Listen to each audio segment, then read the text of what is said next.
Hello, good morning. അപ്പൊ ഇന്നത്തെ ഒരു ഡേ കണ്ടാലോ? ഇന്ന് ഒരുപാട് പണിയുണ്ട്. കാരണം നമ്മൾ പുതിയൊരു സ്പേസിലേക്ക് ഷിഫ്റ്റ് ആയിരിക്കുകയാണ്. അപ്പൊ ഇവിടെ കുറെ അറേഞ്ച്മെന്റ്സും കാര്യങ്ങളൊക്കെ ഉണ്ട്. ഇവിടെ മയിലൊക്കെ വരും കേട്ടോ. ഇത് ബാൽക്കണിയിൽ നിന്ന് കണ്ടതാണ്. കുറെ മയിലൊക്കെ വരും. റേവ് ഉറങ്ങാണ്. അപ്പൊ ബ്രേക്ക്ഫാസ്റ്റ് നമ്മളൊന്നും കഴിച്ചിട്ടുണ്ടായിരുന്നില്ല. കാരണം ഒതുക്കി വെക്കലും കാര്യങ്ങളൊക്കെ ആയി പോയി. അപ്പൊ ലഞ്ച് പ്രിപ്പയർ ചെയ്യാന്ന് വിചാരിച്ചു. അപ്പൊ നല്ല മഴ. അപ്പൊ ബ്രെഡും അതുപോലെ തന്നെ ചിക്കനും ഉണ്ടാക്കാന്ന് വിചാരിച്ചു. കാരണം നമ്മൾ ഗ്യാസ് കണക്ഷനും സംഭവങ്ങളൊന്നും റെഡി ആയിട്ടില്ല ഇവിടെ. അതുപോലെ തന്നെ കറി പൗഡേഴ്സ് ഇതൊന്നും കറക്റ്റ് മേടിച്ചിട്ടൊന്നുമില്ല. നമ്മൾ ഓരോന്നും മേടിച്ചുകൊണ്ടിരിക്കുന്നേ ഉള്ളൂ. അപ്പോൾ ജസ്റ്റ് കുറച്ച് ഇൻഗ്രീഡിയൻസിൽ ഉണ്ടാക്കിയതാ ഇതെല്ലാം.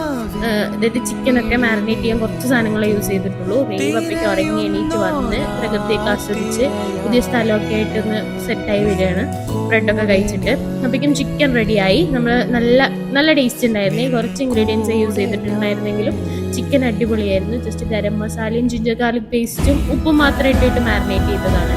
പക്ഷെ നല്ല ടേസ്റ്റ് ഉണ്ടായിരുന്നു. അങ്ങനെ ഒരു ഉറക്കമൊക്കെ കഴിഞ്ഞ് എണീറ്റ് നോക്കുമ്പോൾ സെറാക്കി നിങ്ങൾക്ക് ഒരു പാർസൽ വന്നിട്ടുണ്ടായിരുന്നു. ഒരു ജ്വല്ലറിയാണ്, മംഗല്യസൂത്ര. നല്ല പാക്കേജിങ്ങും കാര്യങ്ങളൊക്കെ ആയിരുന്നു. അടിപൊളിയായിരുന്നു. കാണാനും നല്ല ജ്വല്ലറി ആയിരുന്നു. അപ്പോൾ നെക്സ്റ്റ് വീഡിയോയിൽ കാണാം. ബൈ.